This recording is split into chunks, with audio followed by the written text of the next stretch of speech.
berdoa. Terima kasih Tuhan buat pagi ini. Kami mengucap syukur atas apa yang Tuhan sudah buat dalam hidup kami selama ini Tuhan. Kami mau Tuhan, hari ini Tuhan, Kau beri kami kekuatan untuk bertahan dan terus mempunyai harapan di dalam Engkau Tuhan. Apapun yang terjadi dalam hidup kami Tuhan, kami mau tetap percaya bahwa Engkau Tuhan adalah satu-satunya jawaban dalam hidup kami. Sebentar kami mau menerima, mau belajar akan firman-Mu Tuhan, biar Kau beri kepada setiap kami roh ketenangan Tuhan. Biar roh hikmat, wahyu dan pengertian ada atas setiap kami Tuhan. Dan beri kami apa yang menjadi bagian kami Tuhan. Terima kasih buat pagi ini, buat semuanya. Hanya di dalam nama Tuhan Yesus Kristus kami sudah berdoa, mengucap syukur dan percaya. Haleluya, amin. Shalom saudara, selamat pagi. Hari ini saya mau sharing tentang sesuatu yang judulnya pengharapan dan belas kasihan Tuhan. Itu ayatnya ada di, kita buka dulu ayatnya di Yohanes 5. Yohanes 5 ayat 1 sampai 15.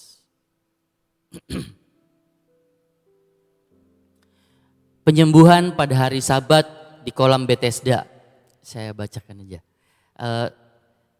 Sesudah itu ada hari raya orang Yahudi dan Yesus berangkat ke Yerusalem. Di Yerusalem dekat pintu gerbang domba ada sebuah kolam dalam bahasa Ibrani disebut Bethesda. Ada 5 serambinya. Dan di serambi-serambi itu berbaring sejumlah besar orang sakit, orang buta, orang-orang timpang dan orang-orang lumpuh yang menantikan goncangan air kolam itu. Sewaktu-waktu turun malaikat Tuhan ke kolam itu dan menggoncangkan air itu. Barang siapa yang terdahulu masuk ke dalamnya sesudah goncangan air itu menjadi sembuh apapun juga penyakitnya. Di situ ada seorang yang sudah 38 tahun lamanya sakit. Ketika Yesus melihat orang itu berbaring di situ dan karena ia tahu bahwa ia telah lama dalam keadaan itu, berkatalah ia kepadanya, "Maukah engkau sembuh?"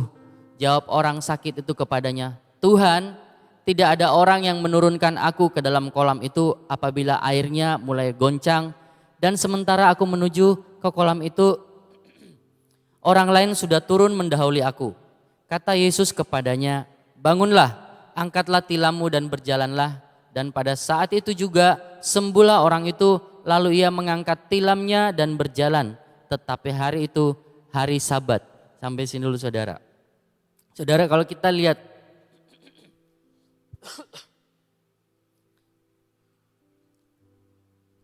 dari cerita ini saudara, cerita ini mungkin kita sudah sering mendengar dan sering baca dan sering mendengar tentang kisah ini. Bahwa ada di Israel ada yang namanya kolam Bethesda, di mana itu adalah kolam tempat orang-orang sakit berkumpul dan berharap bahwa pada saat goncangan air di kolam itu, maka siapa yang pertama kali turun, dia akan sembuh saudara, kayak gitu. Tapi kalau kita lihat sejarahnya, saya baca sejarah tentang kolam Bethesda, ternyata kolam ini tuh benar-benar ada waktu itu.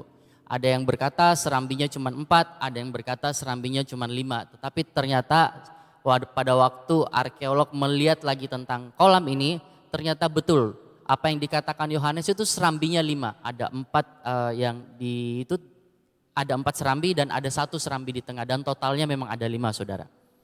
Dan menurut beberapa penelitian, kenapa air itu bisa goyang pada zaman itu tidak ditulis bahwa tempat ini adalah tempat penyembuhan buat orang-orang sakit di zaman itu. Cuman waktu itu peneliti berkesimpulan bahwa awalnya kolam ini adalah tempat untuk menampung air hujan. Dan kolam ini juga digunakan untuk keperluan bait Allah setelah itu. Seperti itu. Terus tiba-tiba apa yang membuat tiba-tiba orang percaya bahwa ada goncangan tempat ini bisa sembuh? Ternyata di bawah itu ada mata air yang kadang-kadang tiba-tiba gelembungnya naik, dan kadang-kadang tiba-tiba mungkin ada gerakan atau apapun yang membuat air itu, kolam ini bisa bergoyang saudara. Tapi buat orang Israel, kalau kita tahu orang Israel itu sangat suka dengan yang namanya berhala. sejak dari pertama kitab Kejadian, orang Israel itu selalu mencari pertolongan lain di luar Tuhan. Jadi mungkin pada waktu dia melihat ada air goyang atau apapun itu, mereka berkata, wah itu malaikat Tuhan yang menggoyangkan air di kolam Bethesda. Sehingga mereka berkumpul di situ dan mengharapkan untuk sembuh, saudara. Kalau kita lihat mungkin ada yang sembuh, saudara. Karena kenapa? Kalau tidak ada yang sembuh, tidak mungkin orang-orang itu bisa berkumpul di situ dan menantikan air itu bergoncang. Tapi yang menarik di sini adalah bahwa arti dari Bethesda itu sendiri adalah belas kasihan Tuhan. Arti dari Bethesda adalah rumah belas kasihan, rumah kemurahan Tuhan. Di mana ternyata tidak kebetulan orang-orang itu berkumpul di situ dan mengharapkan kesembuhan ada di situ, saudara. Yang menarik dari cerita ini, ada orang yang sudah 38 tahun menunggu di situ dan menantikan kesembuhan, tapi tidak pernah bisa masuk ke dalamnya. Ya kalau kita lihat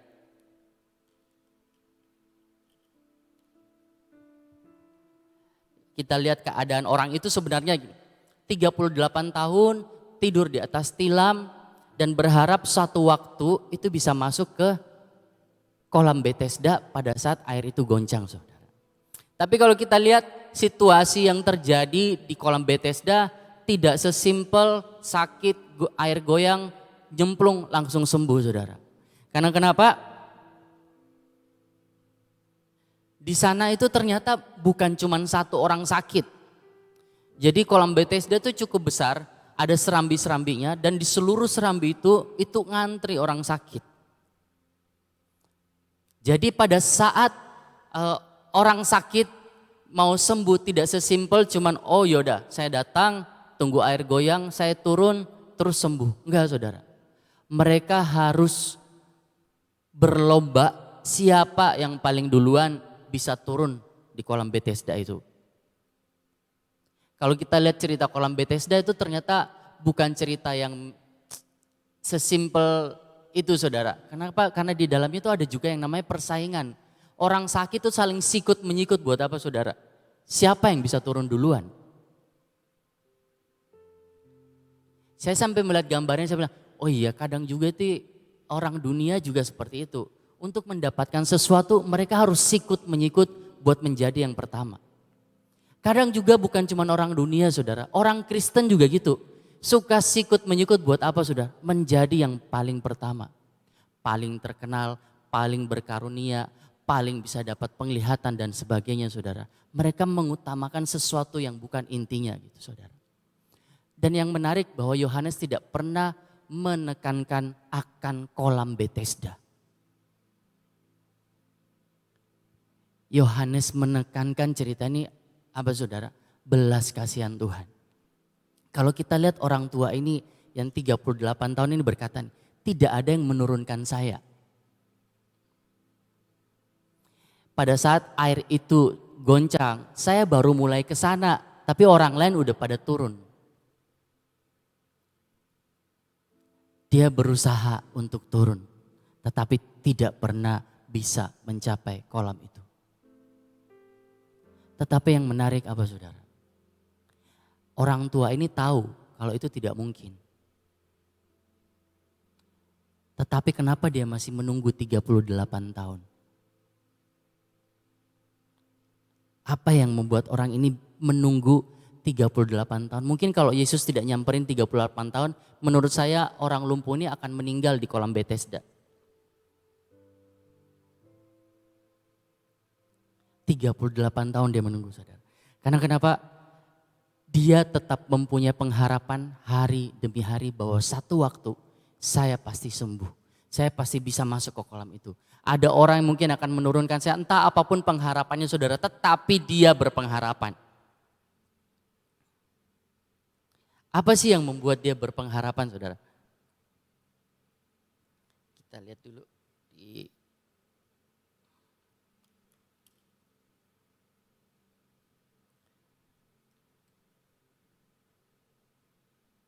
pengharapan yang membuat orang tua ini bertahan 38 tahun adalah next.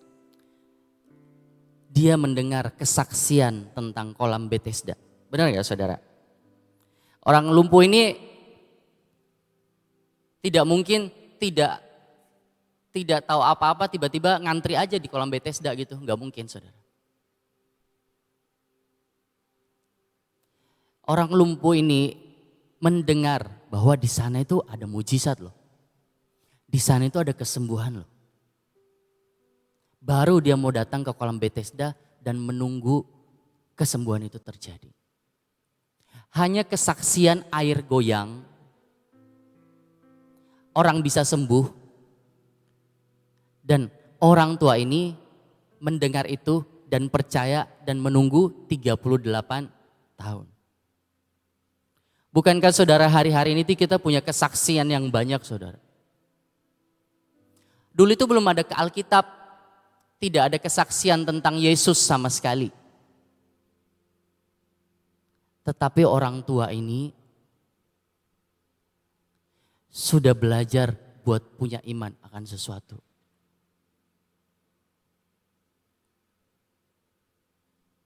Kalau kita lihat sekarang kolam Bethesda itu masih ada enggak? Tidak ada. Kenapa saudara? Karena Tuhan tidak mau manusia menyembah apa yang kelihatan.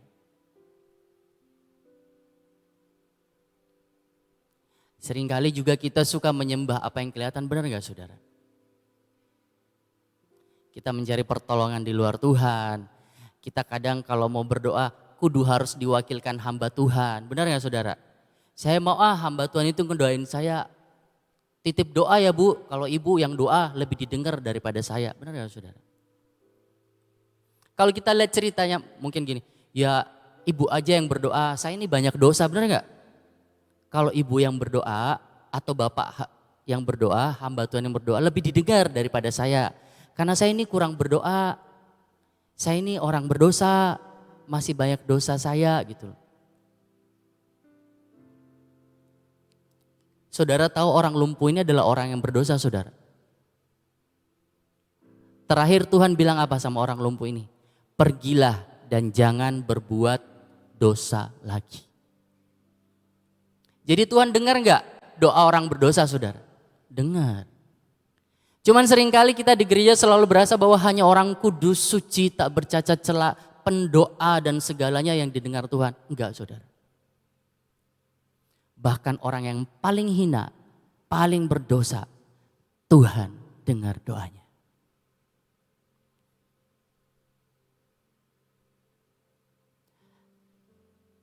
Jadi apa yang mau saya sampaikan di sini saudara, di poin ketiga, bahwa mari belajar punya pengharapan. Karena kenapa? Kita punya banyak kesaksian saudara. Kesaksian akan mujizat, kesaksian tentang Yesus pribadinya sendiri saudara. Bahkan kalau kita lihat kita yang ada di tempat ini, kesaksian mujizat itu ada di taman saudara.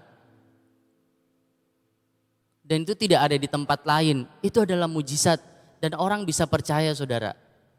Karena hanya kesaksian itu mereka bisa percaya orang tua ini bisa tidur 38 tahun di tempat itu saudara.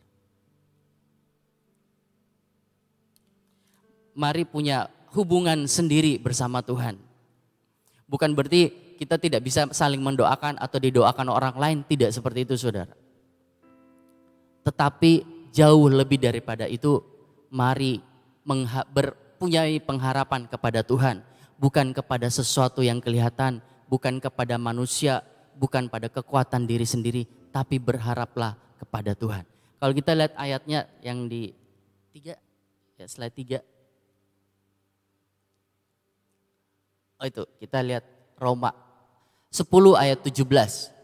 Jadi iman itu timbul dari pendengaran dan pendengaran oleh firman Kristus. Di Ibrani 11 ayat 1 dituliskan, iman adalah dasar dari segala sesuatu yang kita harapkan dan bukti dari segala sesuatu yang tidak kita lihat. Buat orang itu sudah hal yang mustahil saudara. Tetapi dia tetap berharap sampai pada akhirnya. Saya punya satu contoh pengharapan yang luar biasa. Itu dari siapa saudara? Sadrak, Mesak, dan Abednego. Begitu juga dengan Daniel gitu saudara.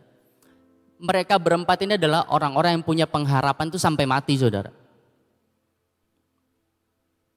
Seringkali kita berharap cuman kita mau ditolong pada saat ya udahlah, saya berharap, saya beriman, saya pasti akan sembuh, saya akan mengalami terobosan, saya akan melalui keluar dari penderitaan dan sebagainya pada saat kita hidup. Benar nggak saudara? Mau kita ngalamin itu pada saat hidup kan? Tapi kesembuhan itu yang sebenarnya kalau realnya itu seringkali kesembuhan yang sungguh-sungguh adalah pada saat kita bertemu dengan Tuhan Yesus, pada saat kita meninggalkan tubuh ini, itu adalah kesembuhan yang sesungguhnya saudara. Siapa di sini yang badannya tidak sakit sama sekali, sehat, tidak pernah flu, tidak pernah sakit apa, tidak pernah ini kuat gitulah kayak besi, nggak mungkin saudara nggak ada. Jadi kesembuhan yang sesungguhnya adalah pada saat kita bertemu dengan Yesus sendiri, disitulah tidak ada kesakitan, tidak ada penderitaan, tidak ada air mata. Sadrak, Mesak, Abednego, dan Daniel berharap sampai mati. Bahkan dibunuh pun pengharapannya tidak akan hilang. Tidak ditolong sama Tuhan pun selama dia masih hidup, dia percaya bahwa dia pada saat dia meninggal, Tuhan akan menjemput dia. Saya berdoa kita punya pengharapan yang bukan pengharapan yang dangkal saudara, tapi jauh lebih dalam, seperti sahu yang ditaruh di belakang tirai kalau nggak salah ya. Kita lanjut yang keempat.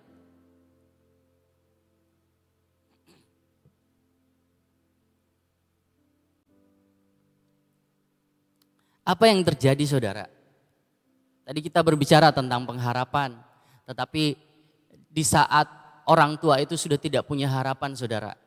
Bahkan dia tidak tahu cerita Yesus sama sekali. Yang Yesus lihat pada saat Yesus lewat dan Yesus melihat orang itu sudah lama menderita dan dia punya belas kasihan dan akhirnya Yesus menghampiri orang itu. Kita lihat di ayatnya ketika Yesus melihat orang itu berbaring di situ. Ada ayatnya, saya buka dulu ayatnya. Ketika Yesus, Yohanes 5 ayat 6, ketika Yesus melihat orang itu berbaring di situ dan karena ia tahu bahwa ia telah lama dalam keadaan itu, berkatalah ia kepadanya, maukah engkau sembuh? Yang ketujuh, jawab orang sakit itu kepadanya, Tuhan, tidak ada orang yang menurunkan aku ke dalam kolam itu apabila airnya mulai goncang dan sementara aku menuju ke kolam itu orang lain sudah turun mendahului aku. Tahu nggak, saya itu lihat ayat ini pada saat dia menjawab Tuhan tidak ada yang menurunkan saya itu ke dalam kolam itu. Secara manusia ini saudara, ini saya mengartikan gini, Tuhan angkat saya turun ke bawah. Angkat nih, saya turun ke bawah nih ke kolam. Jadi dia mau Tuhan yang ngangkat dia turun ke bawah saudara. Kalau baca dari ayat ini ya. Tujuannya itu, kasihan nih saya nih, tidak ada yang ngangkat. Tuhan aja yang ngangkat saya turun ke bawah kalau kolamnya itu goncang. Jadi dia tidak pernah berharap bahwa Yesus itu akan menyembuhkan dia sebenarnya saudara. Tetapi apa yang terjadi? Tuhan berkata, bangunlah, angkatlah tilammu dan berjalanlah. Saudara, seringkali kita tuh selalu fokus kepada sesuatu yang bukan dari Tuhan. Kita misalnya berdasarkan kesaksian orang, kita merasa bahwa mujizat itu hanya dari kesaksian seperti yang kesaksian mungkin orang-orang yang kita dengarkan saudara. Tapi ternyata tidak seperti itu. Tuhan itu bisa memberi jawaban jauh lebih dari apa yang kita pikirkan. Jadi kesaksian waktu itu pegawai saya waktu itu di Sulawesi telepon saya di Mamuju, dia waktu itu di Mamuju, dia telepon saya kayak gini. Ya sampai sekarang walaupun dia bukan pegawai saya, dia tetap manggilnya bos. Bos bisa telepon nggak? Saya bilang boleh telepon. Terus dia telepon saya, dia cerita gini. Saya ini punya pergumulan.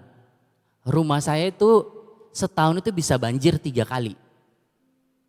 Jadi kalau banjir itu masuk dalam rumah, sofa, kulkas, semua itu harus diangkat. Kalau kena sofa harus dicuci dan sebagainya, itu setahun 3 kali saudara. Terus setelah itu bilang, saya bingung kira-kira minta tolong doain bos saya ini pengen beli rumah, saya pindah rumah.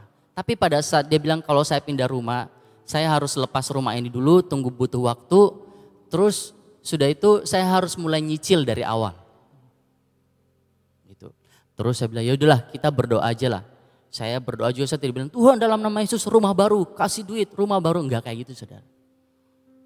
Saya bilang, Tuhan kami bawa masalah ini di hadapan-Mu. Biar kehendak-Mu yang sempurna yang terjadi. Bukan saya, terus dapat penglihatan dia dalam rumah baru punya kursi. Enggak saudara, tidak kayak gitu. Terus tiba-tiba beberapa, tidak sampai sebulan dia nelfon saya. Dia mau kayak ini, bos ternyata, jadi di samping rumahnya itu ada kayak kanal. Dibilang sekarang itu pemerintah turun membuat kanal yang di samping dekat perumahan kami itu lebih dalam. Jadi sekarang itu tidak banjir lagi. Dan rumah dia sudah tidak pernah kebanjiran saudara. Bukan cuma rumah dia saja, tapi seluruh perumahan itu tidak banjir lagi. Hanya karena apa saudara? Doa yang sederhana, bukan doa yang selalu mau yang harus seperti ini, biar spektakuler, harus seperti ini, nanti spektakuler, ada kesaksian, ada apa. Enggak saudara, doanya cuma sederhana. Tuhan, saya menderita dengan kondisi seperti ini, tolong saya. Saya juga seringkali kudu harus bertobat saudara. Karena saya juga itu lumayan sombongnya itu agak lumayan tinggi lah saudara. Jadi saya itu, makanya karena saya tahu hati saya jelek, jadi saya harus ngecek kemurnian hati saya selalu saudara. Pada saat saya minta sesuatu sama Tuhan, saya harus tanya dalam hati saya itu buat apa? Apakah buat saya pamer? Tuhan melakukan ini dan itu dalam hidup saya, itu buat pamer saya.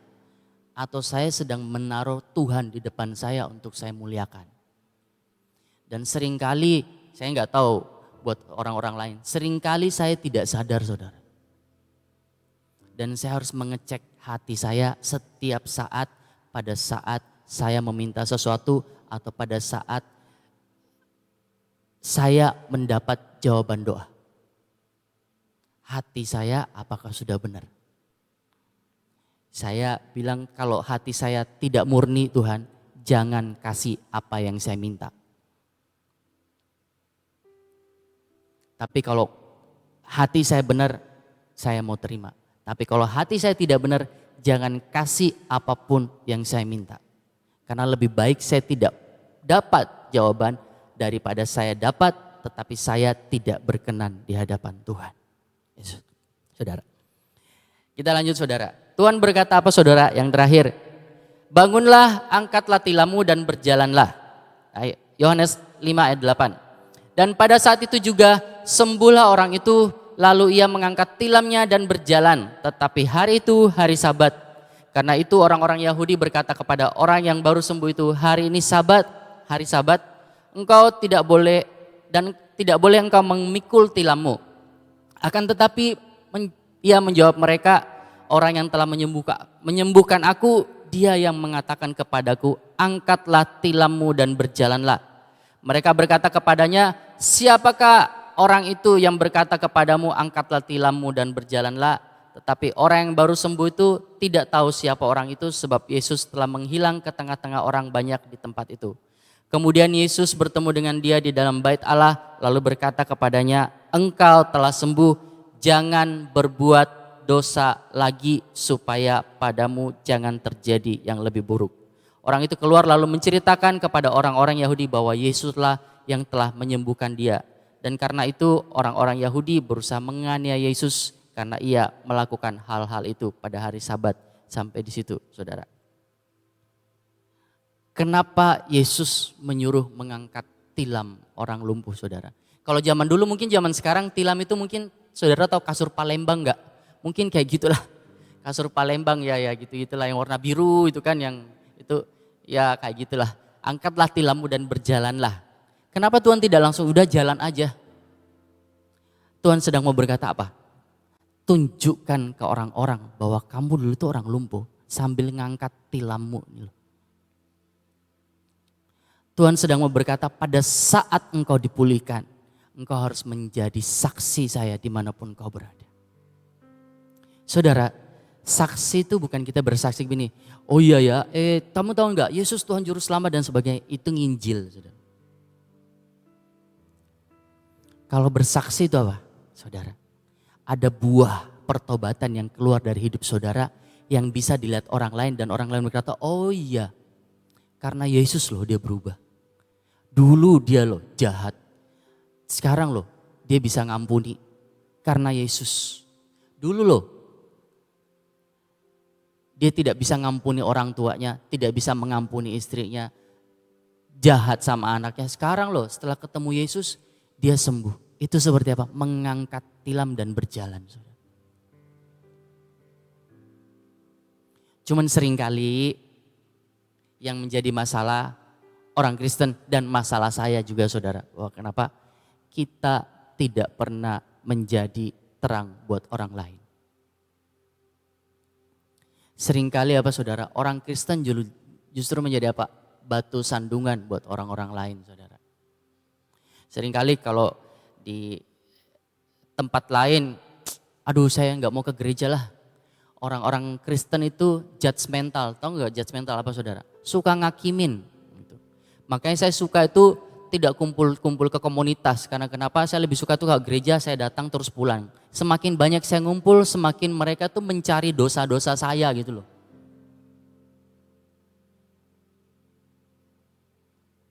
Gitu saudara. Jangan jauh-jauh lah. Saya aja kalau datang ke Grasi itu pakai celana pendek itu bisa diomongin saudara.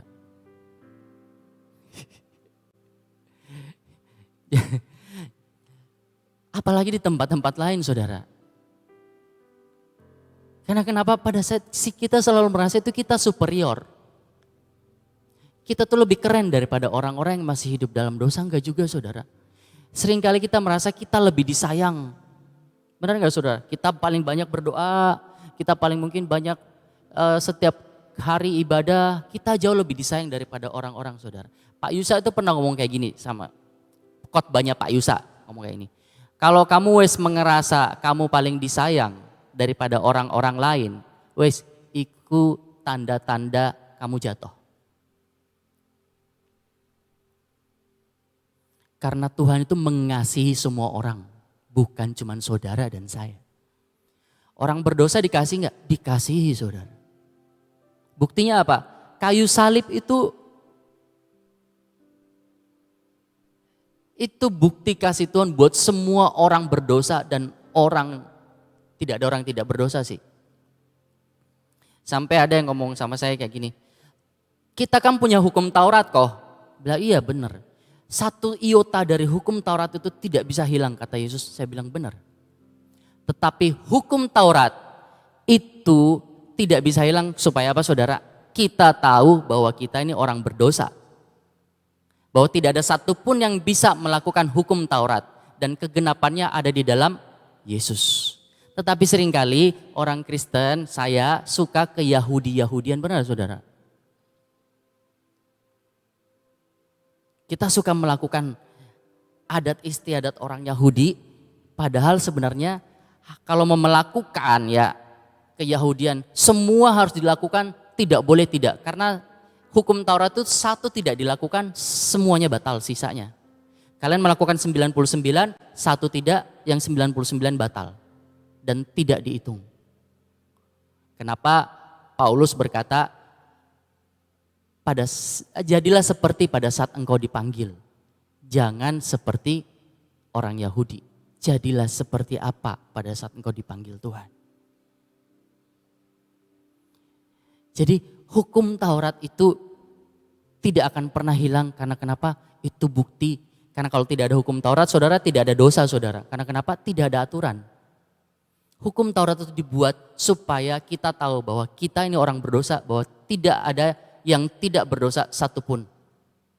Dan kegenapannya ada di dalam Kristus Yesus Tuhan. Pengampunan dan yang melakukan semua hukum Taurat hanya Yesus.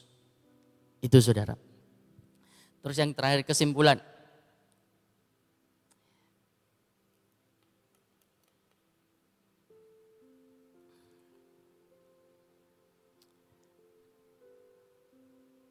Satu kalimat yang saya sangat mengena.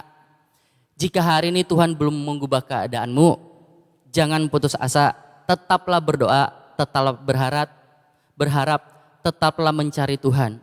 Sebab bisa jadi saat ini engkau sedang menunggu Tuhan, padahal Tuhan sudah datang mendekat kepadamu. Bisa jadi saat ini kita merasa bahwa kita sedang menunggu Tuhan tanpa harapan, tetapi sebenarnya Tuhan sedang berjalan menghampiri saudara. Mari menunggu, mari tetap mempunyai pengharapan dalam Tuhan, karena pengharapan dalam Tuhan tidak akan pernah sia-sia. Tuhan Yesus memberkati. Oh iya, gak ada mami. Mari kita berdoa. Tuhan, terima kasih buat hari ini Tuhan, buat semuanya Tuhan. Kami mengucap syukur Tuhan bahwa Engkau adalah Tuhan yang sungguh sangat amat baik dalam hidup kami Tuhan. Tuhan, kami mau berdoa buat bangsa ini Tuhan. Engkau lihat kejadian apa yang terjadi dalam bangsa ini Tuhan. Biar Engkau menjadi Tuhan dan Raja atas bangsa ini. Engkau yang pegang bangsa ini Tuhan. Biar setiap apapun peraturan dan ketetapan yang akan dikeluarkan Tuhan tidak bisa keluar tanpa Engkau meng-ACC, tanpa Engkau berkenan atas ketetapan dan peraturan yang akan keluar Tuhan. Biar Engkau menjaga bangsa ini Tuhan. Engkau memegang bangsa ini sehingga tidak tergoncangkan oleh apapun Tuhan. Dan kami juga mau berdoa Tuhan buat pemimpin-pemimpin bangsa kami Tuhan. Engkau pegang hati mereka Tuhan. Buat mereka sungguh-sungguh mempunyai hati untuk bangsa ini Tuhan. Bukan hanya untuk diri sendiri Tuhan. Buat mereka sungguh-sungguh memikirkan apa yang penting, apa yang sungguh-sungguh berguna buat bangsa ini. Bukan hanya buat diri mereka sendiri Tuhan. Terima kasih Tuhan buat hari ini Tuhan. Kami mau mengucap syukur Tuhan dan kami mau masuk ke dalam pengurapan. Kami mau angkat minyak ini Tuhan, kami percaya minyak ini daripadamu Tuhan. Minyak dari surga Tuhan. Kami percaya Tuhan ada urapan yang ajaib Tuhan. Pada saat kami mengoleskan minyak ini dalam hidup kami Tuhan. Biar sungguh-sungguh Tuhan kami menyatu dengan Engkau Tuhan. Engkau di dalam kami dan kami di dalam Engkau Tuhan. Kami mengoleskan ke mata kami Tuhan. Biar sungguh-sungguh kami mempunyai mata seperti Engkau Tuhan. Mata yang tajam seperti Raja Wali Tuhan. Begitu juga kami mengoleskan ke telinga kami Tuhan. Biar sungguh-sungguh Tuhan Kau bukakan telinga rohani kami Tuhan untuk mendengar apa yang daripadamu Tuhan. Kami mengurapi pada bibir mulut kami biar sungguh-sungguh Tuhan apa yang kami katakan hanya berasal daripadamu. Apa yang kami katakan itu membangun dan tidak menyakiti orang Tuhan. Kami mau tahirkan juga, kami mau kebaskan, kami mau hancurkan setiap tegar tengkuk kami, ketidaktaatan kami, ketidakpercayaan kami Tuhan di dalam nama Yesus. Dan kami mau ngoleskan di hati kami Tuhan. Biar hati ini Tuhan menjadi hati yang selalu melekat dengan hati-Mu Tuhan. Hati ini Tuhan menjadi hati yang lemah lembut dan mau dibentuk Tuhan. Terima kasih Tuhan. Kami mau oleskan ke tangan kami Tuhan hari ini biar apa yang kami pegang Tuhan itu menjadi berhasil Tuhan. Apa yang kami sentuh jadi berhasil Tuhan. Kami mengoleskan juga di kaki kami Tuhan. Biar sungguh-sungguh kami selalu berjalan di dalam jalan-jalan-Mu Tuhan. Biar ada pelita firman di kaki kami untuk mengarahkan kami untuk tetap berjalan dengan apa yang berkenan di hati-Mu. Terima kasih Bapak, terima kasih Tuhan buat pagi ini. Dalam nama Tuhan Yesus kami sudah berdoa dan mengucap syukur. Amin.